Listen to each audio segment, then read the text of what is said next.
Oke, kita mulai ya. Coba bayangin deh, semua pelajaran hidup yang butuh puluhan tahun buat dipelajari, kita rangkum cuma dalam beberapa menit ke depan. Anggap aja ini semacam jalan pintas, cheat code menuju hidup yang lebih enak. Ini ketakutan yang nyata banget kan. Tiba-tiba sadar kita udah buang-buang waktu puluhan tahun buat ngejar hal yang salah. Ngeri sih. Banyak orang butuh waktu lama banget buat sadar akan hal ini. Bahkan ada yang nggak sadar sama sekali seumur hidupnya. Tapi hari ini, kita coba sesuatu yang beda. Kita mau ambil jalan pintas itu. Kita lewatin perjuangan bertahun-tahun dan langsung ke inti pelajarannya. Oke, kita mulai dari dasarnya dulu. Bagian pertama ini semuanya tentang menguasai dunia batin kita. Karena jujur aja, semua hal itu ya mulainya dari dalam diri. Nah, ini poin kuncinya. Dunia kita itu cerminan dari apa yang kita percaya tentang diri sendiri. Ini bukan soal positive thinking yang klise ya. Ini beneran soal cara kerja otak. Apapun yang kamu yakini, otakmu bakal kerja keras buat ngebuktiin itu benar. Jadi, coba deh, mulai dari percaya kalau kamu itu bisa tumbuh dan berkembang. Coba deh kita bedain dua hal ini. Kita kan sering banget ngejar-ngejar motivasi. Tapi motivasi itu kayak angin, datang dan pergi seenaknya, nggak bisa diandelin. Nah, disiplin itu beda. Disiplin tuh kayak mesin. Mau lagi mood atau enggak, dia tetap jalan. Inilah yang benar-benar bikin kerjaan kelar. Dan kutipan ini pas banget buat ngegambarin poin tadi. Sehebat Cristiano Ronaldo aja nggak setiap hari bangun dengan perasaan termotivasi. Dia tetap latihan karena dia punya komitmen, punya disiplin. Itulah yang membedakan seorang juara. Ini mungkin kedengarannya pahit ya, tapi ini justru kebenaran yang bisa membebaskan kita. Berhenti nungguin pahlawan datang. Momen di mana kamu benar-benar ambil alih tanggung jawab penuh atas hidupmu, nah, disitulah semuanya mulai berubah. Oke, setelah urusan batin kita beres, sekarang waktunya kita bangun dunia luar kita. Yuk, kita ngobrolin soal tindakan nyata, lingkungan, dan kesehatan yang ngebentuk diri kita.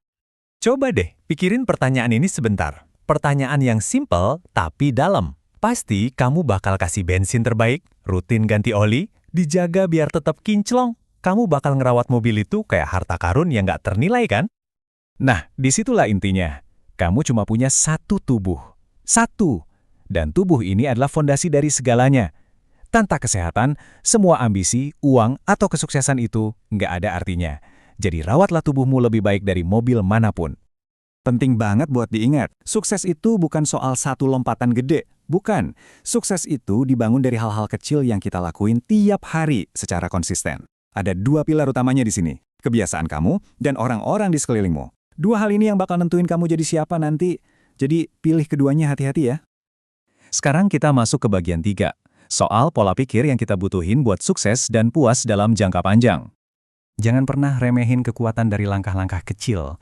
Kita sering banget ngelebih-lebihin apa yang bisa kita capai dalam seminggu, tapi di sisi lain, kita sangat meremehkan apa yang bisa kita capai dalam setahun cuma dengan perbaikan kecil yang konsisten setiap hari.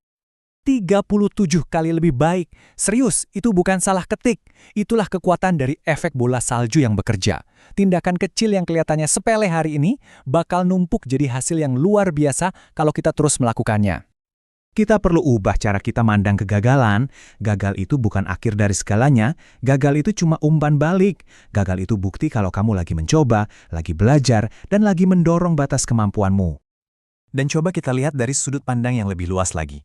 Kadang-kadang, hal terbaik dalam hidup itu justru terjadi pas rencana kita berantakan. Jalan-jalan memutar yang nggak terduga itu sering banget ngebawa kita ke tujuan yang bahkan nggak pernah kita bayangin. Dan ternyata, tujuannya jauh lebih baik. Kemenangan itu nggak terjadi di awal yang penuh semangat atau di garis finish yang gemerlap. Kemenangan itu diraih di tengah-tengah perjalanan yang sepi, pas nggak ada yang nonton, nggak ada yang nyorakin. Disitulah kerja keras yang sesungguhnya. Oke, kita sampai di kesimpulan. Dan ini adalah panggilan untuk bertindak yang to the point dan mendesak. Kita semua jago banget kan soal ini. Melakukan semua aktivitas di sekitar tindakannya itu sendiri yang bikin kita ngerasa produktif. Tapi semua ini ya cuma bentuk penundaan yang lebih canggih aja. Dan inilah kebenaran yang paling simpel tapi paling nusuk. Nggak ada trik, nggak ada hack.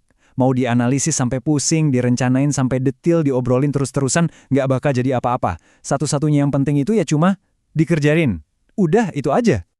Jadi ini pertanyaan terakhir buat kamu. Kamu nggak bisa mengubah masa lalu, tapi kamu punya kendali penuh atas hari ini. Pelajaran-pelajaran tadi itu ibarat benih. Pertanyaannya sekarang, pohon apa yang akan kamu mulai tanam hari ini?